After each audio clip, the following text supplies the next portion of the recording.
इसी कलिकाल की घटना है। एक माई रहती थी महाराष्ट्र में, विट्ठल भगवान के मंदिर से कुछ 100 किलोमीटर की दूरी पर। उनका नाम था सक्कू। क्या नाम था? सक्कू। इसी कलयुग की घटना है। भगवान विट्ठल की भक्त थी सक्कू,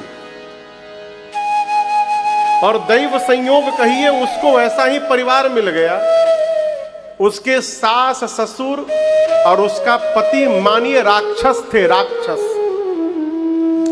इतना मारते थे उसको, इतना मारते थे सक्कू को, लेकिन उसने कभी भी भगवान से शिकायत नहीं की कि प्रभु आपने मुझे कैसे घर में भेज दिया।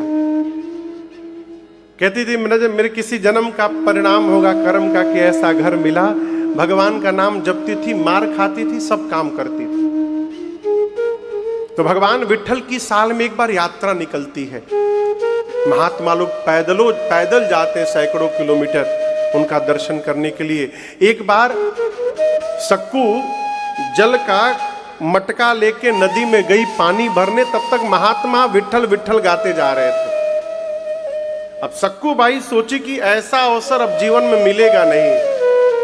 ये लोग ठाकुर जी के पास जा रहे हैं, क्या पता कल जीवित रहूं कि न रहूं, इतना मारा जा रहा है, क्यों ना इनके साथ चल पड़ूं, मैं भी प्रभु का दर्शन कर लूंगी। अब वो पानी का कलसा छोड़ करके अब महात्माओं के साथ वो भी नाचते हुए विट्ठल विट्ठल कहते जाने लगी।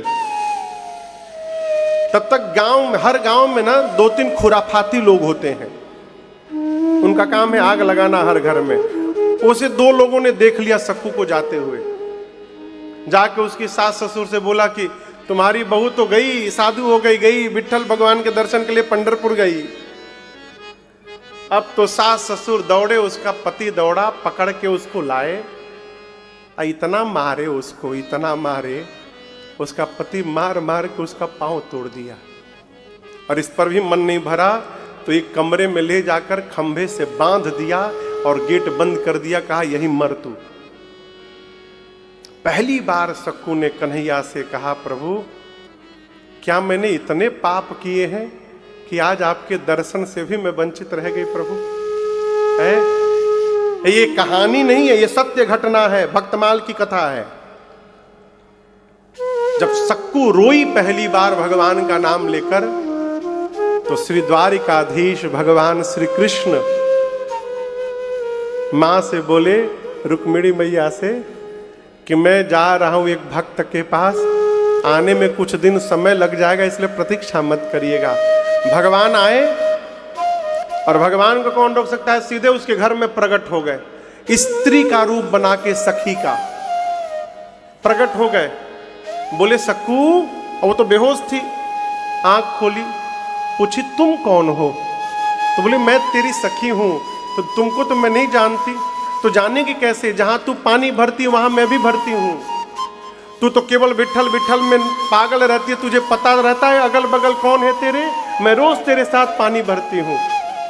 बोले तुम कैसे आ गई? बोले मैं छुपके से आ गई हूं। दर्शन करना चाहती है? बोली हाँ। तो बोले काम करती हूं, मैं तुझे महात्माओं के पास पहुंचा देती हूं, तू दर्शन करके आ जाना, और तब तक तेरे जगह मैं यहां खड़ी रहूंगी, भीतर से आवाज लगाती रहूंगी। सक्कू बाई को भगवान तुरंत निकाले और महात्माओं की टोली में पहुंचा दिए।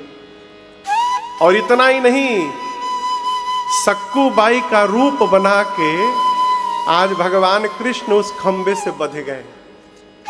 स्वयं देखिए भक्त के लिए भगवान क्या करते हैं, बंध गए। सक्कू बाई तो उधर पागलों की भांति नाचते जा रही है, विट्ठल विट्ठल।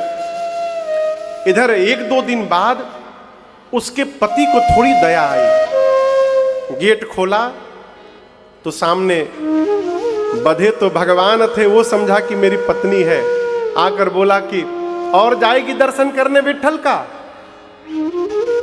भगवान बोले कि नहीं, मैं नहीं जाऊंगी, मेरी बात मानेगी?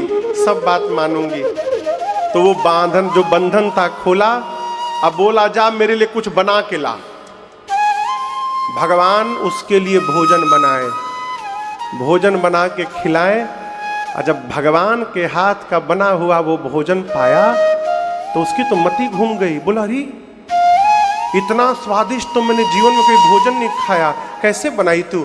लगता है मार खाने के बाद स्वादिष्ट भोजन बनाती है तू। अपने माता पिता को बुला के खिलाया। अब भगवान सक्कू का रूप धारण करके उसके सास ससुर उसके पति की सेवा करने लगे। सास ससुर सास की पांव दबाते थे, उसके पति का पांव भगवान दबाते थे, भोजन बनाते थे, सब काम करते थे घर का। इधर सक्कू पहुंची पंढरपुर विट्ठल भगवान के आगे, दर्शन मिला, लगी नाचने, नाचते नाचते बोली प्रभु अब दोबारा मुझे उस घर में नहीं जाना है, मुझे अपने चरणों में विलीन करिए नाथ, मेरा प्राण निकल जाए। और उसकी अर्जी स्वीकार हो गई। नाचते नाचते मर गई वहीं पर। अब नियम है कि तीर्थ में किसी का प्राण यदि छूटेगा तो उसका अंतिम संस्कार तीर्थ में ही होता है। अब उसका घर का तो कोई है नहीं, उसका संस्कार कौन करे? तो उसके गांव के बगल के गांव के 4-5 लोग आए थे दर्शन के लिए। वो पहचान गए, अरे तो अमुक की बहू सक्कू है, मर गई, अब इसका क्या होगा? तो उन 5 लोगों ने मिलकर पंढरपुर में उसका दाह संस्कार कर दिया। और जब उसका दाह संस्कार हो गया तो रुक्मिणी मैया टेंशन में आ गई। क्यों? क्योंकि भगवान सक्कू बन के उसके घर में फंसे हैं। अब जब तक ये नहीं जाएगी भगवान कैसे आएंगे वहां से? तो रुक्मिणी मैया आ करके सक्कू की राख को जमा करके अब फिर से उसको जीवित करती हैं। जीवित करके बोली तेरी मनोकामना पूरी हो गई, अब तू जल्दी घर जा, प्रभु फंसे हुए हैं वहां पर। तो सक्कू बोली क्या वही गए हैं? मतलब मेरे स्वामी ही सक्कू बन के तुम्हारे घर में बैठे। सक्कू दौड़ते हुए गई। इधर भगवान देखे कि आ रही है तो सास ससुर से बोले मैं पानी लेकर आती हूँ। मटका लेकर कन्हैया गए नदी के किनारे और सक्कू से बोले जल्दी मटका पकड़ घर जा, मैं जा रहा हूँ। भगवान द्वारिकापुरी गए। सक्कू आई घर में। सास ससुर को तो बदल चुके हैं, पूरा परिवार बदल चुका है। रहने लगी आनंद से। अब वो जो 5 गांव के बगल वाले दाह संस्कार किए थे वो सोचे कि चलकर उसके घर वालों को बता दिया जाए।